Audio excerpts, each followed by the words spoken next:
President-elect Prabowo's free meal program to commence in January 2025.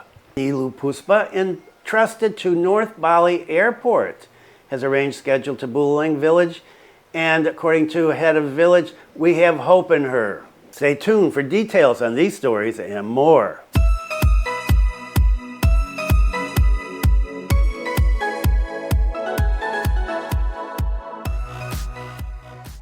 Welcome to the latest news from Bali and Indonesia. This is October, tomorrow is what, the 24th, 2024, and my name is Bruce. And we got a lot of stuff today, so let's just get into it. President-elect Prabowo's free meal program to commence in January 2025. I've talked about this before. Nikan Gandini, a member of National Nutrition Agency System and Governance Team, said that President Prabowo's free nutritious meal program will commence in January. According to him, the government will distribute 3 million meals during the first 3 months of the program. It will be doubled to 6 months, he said, by April. Nikan said the National Nutrition Agency will initiate the free meal program in easily accessible locations first. However, he can ensure that the agency would not only target major cities but also underdeveloped regions because this program is universal, she said. Meanwhile, the head of the national nutrition body said the free nutritious meal program will receive around 800 billion rupiahs per day. He said the program will be distributed to 82.9 million individuals and spend a budget of 400 trillion rupiahs when fully implemented. Once the program's up and running, the National Nutrition Agency will spend 1.2 trillion every day on human resource investment. Around 75% of the expenditure is to intervene with the free meal program of around 800 billion per day. The 800 billion budget, he explained, will be allocated to purchase raw materials from the agricultural sector to stimulate a large amount of money circulation within Indonesian society. One of Indonesia's economic weaknesses so far has been the lack of liquidity in rural areas. Through this future investment program, liquidity in the villages should grow. Based on concluded trials, Dadan said approximately 200 kilograms of rice, 350 kilograms of chicken, or 3,000 eggs, 350 kilograms of vegetables, and 600 liters of milk are needed per day for a single service unit involving 3,000 students. Once the program's fully running, there will be around 30,000 service units throughout Indonesia serving pregnant people. Okay, once this program is fully running, there will be around 30,000 service units throughout Indonesia serving pregnant people. Pregnant people. Okay, that is a word that came up in, I guess, the U.S. at first because you didn't want to say pregnant women. I don't know. It was politically incorrect. I don't know. I haven't been pregnant yet. I do have 5 children, so I'm pretty sure that it's only women that get pregnant, but maybe I'm wrong. Breastfeeding mothers, toddlers, and school children, age preschool to high school, including boarding school, and this includes religious boarding schools. The free meal program is planned to run on a massive scale. It's going to be interesting to see where they're going to get all of this money to pay for this. I think the program itself, the idea is great, especially in the poor regions, and that includes Bali, because despite the fact that sometimes it looks, if you're down in certain areas, it looks like everybody's wealthy and that there's lots of money. There are a lot of areas here where people are really poor. And then if you go outside of Bali, especially over to the east, well, which is the area that I know the best in Indonesia, a lot of poverty there. And so this free meal program for kids and breastfeeding mothers and pregnant people, well, I think the idea is great. Hope the government can afford to pay for it. Let's get on to the Deputy Minister of Tourism now, Luh Puspa, and she's been entrusted to North Bali Airport, has arranged schedule in Buleleng village, and according to the head of the village, we have hope in her. Luh Puspa is one of 2 Balinese blooded deputy ministers who are part of the red and white cabinet. So she is one, and there is another one as well. A total of 56 deputy ministers were inaugurated at the palace the other day, on Monday. And so Ibu Puspa is 38 years old from Banjar Dinas Bululada in Salat. Sukasada. just not far from here, and she's got special value in the eyes of her family in the village. There is a specific request for Luh Puspa. She was asked to help oversee the North Bali Airport project. Oh yes, North Bali Airport is back in the news again.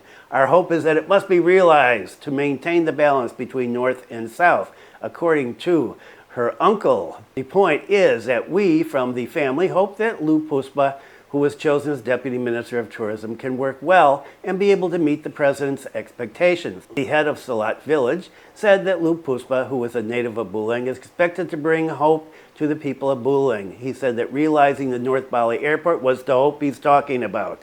Yesterday we got contact from her and we entrusted our hopes to her because she's close to the President so that the North Bali Airport can be realized. Not only that, he said, 129 village heads in Buleleng have entrusted their hopes to her that North Bali will become a tourism center. Besides, also hoping that tourism in West, Central, and East Buleleng will become one. Luh Puspa promised to work according to the vision and mission of the President and Vice President and the Minister of Tourism.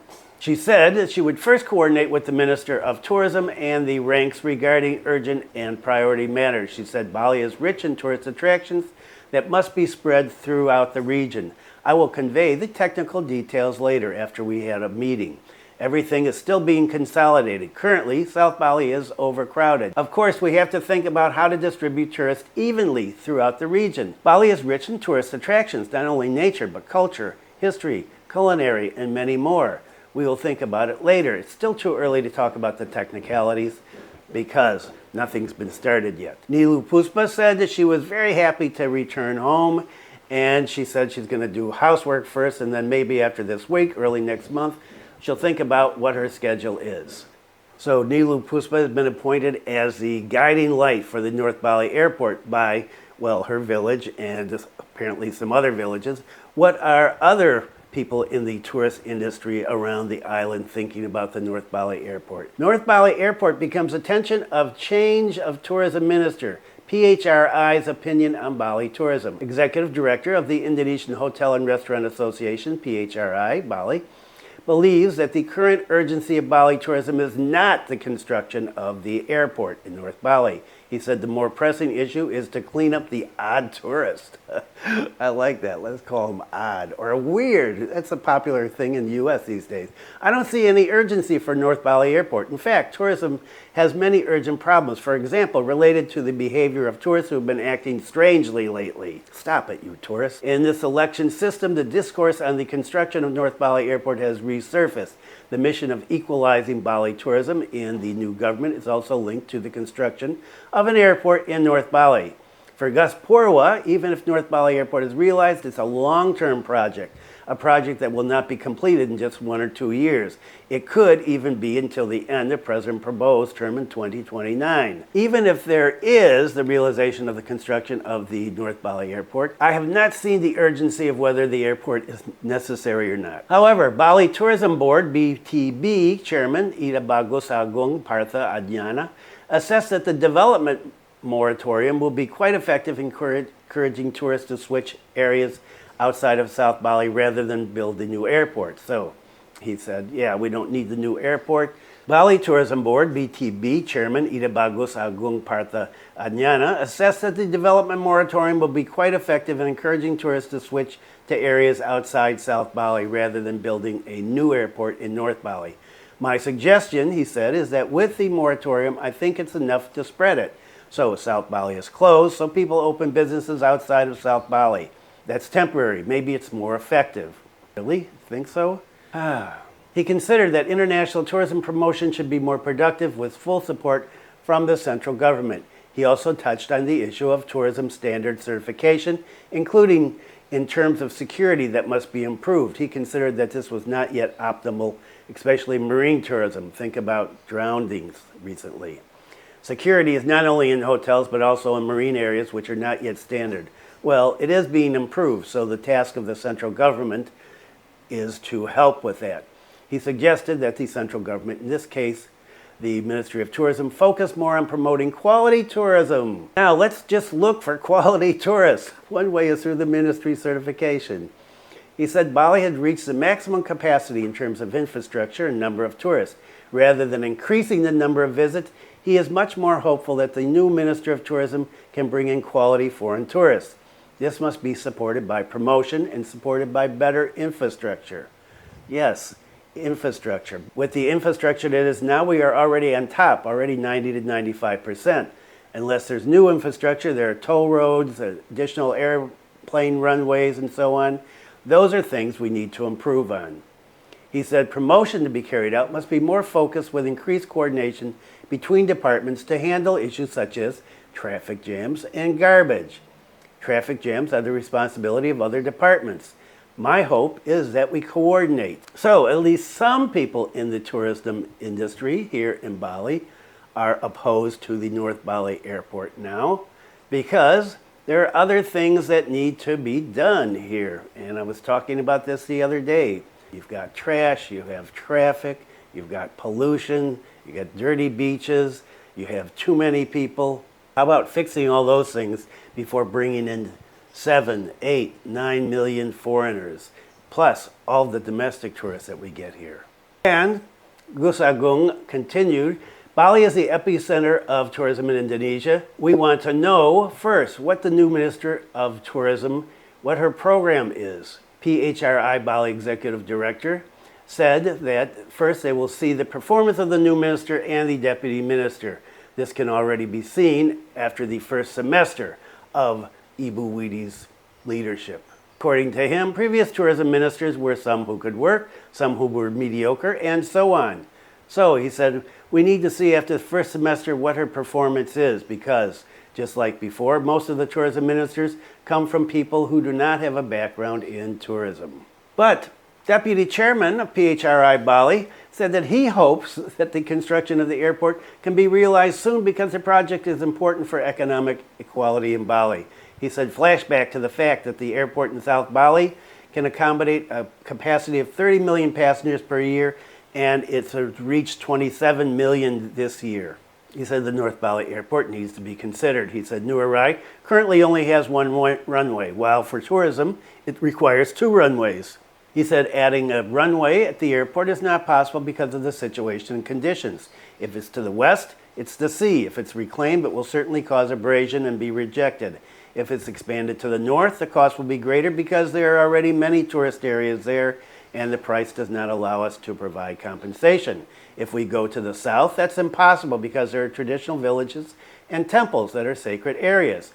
And to the east is impossible also because there's already a toll road there. Therefore, the only alternative that needs to be considered at this time is the airport in North Bali. He said if natural disasters occur later, such as the eruption of Mount Agung, when volcanic dust to the south closed Nuarai, he said if there's an airport in North Bali, flights can be diverted there. He said North Bali Airport must be supported by accessibility and infrastructure such as shortcuts and ring roads and subway trains. This is so that North Bali Airport is truly effective in increasing tourism.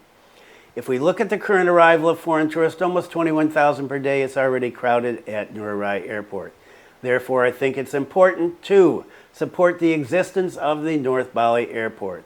And he said he hopes that the new leadership in the Ministry of Tourism will follow the vision and mission of Pak Sandiaga. Boosting Buleleng's Human Development Index. Sugawa-Suardana want to make Singaraja a city of education. Singaraja was once a city of students and a center for sociocultural activities when it was still the capital of the Lesser Sunda province.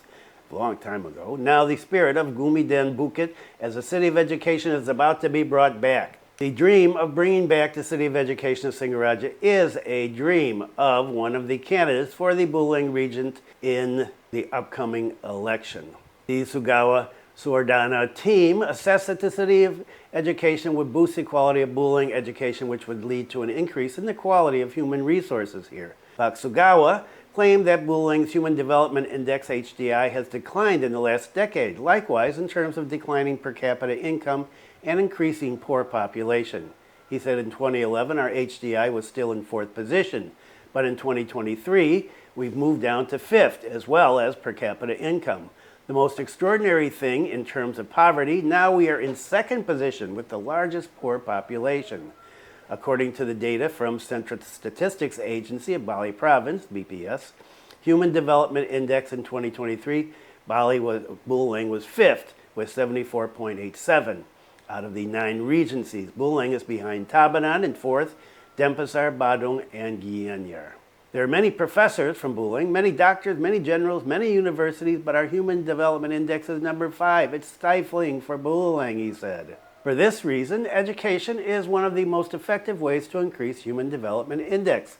This is because education influences the development of human resources and broadens people's opportunities to get decent jobs and income. Suardana said that the average length of schooling for the Buleleng community in the baby boomer generation, 1946 to 1964, only up to elementary school, while Generation X, 65 to 80, and Millennials, 81 to 86, that's not right, on average up to junior high school, and the average length of schooling is only 57%. He said, this is our challenge in Buleleng. Education is their priority because Suardana experienced firsthand how education saved him from the bitterness of life. He grew up in an orphanage, once selling at a market to make a living. However, now he's a doctor and he's competing in the regional election. Sugawa and Suardana said that they would involve Undixa professors and other universities to prepare the grand design of the Singaraja City of Education. They adopt the grand design as the regional regulation so that all lines and resources are realized because it's been mandated by laws and regulations. We heard that teachers in Buleleng do not receive incentives. For that, we will also provide incentives to teachers equivalent to other areas. Some interesting news for those of us that live up here in the north. And so that is it for today. I've got a lot of stuff to do. Thanks for viewing. Be kind to someone today. Stay safe, and I will see you next time.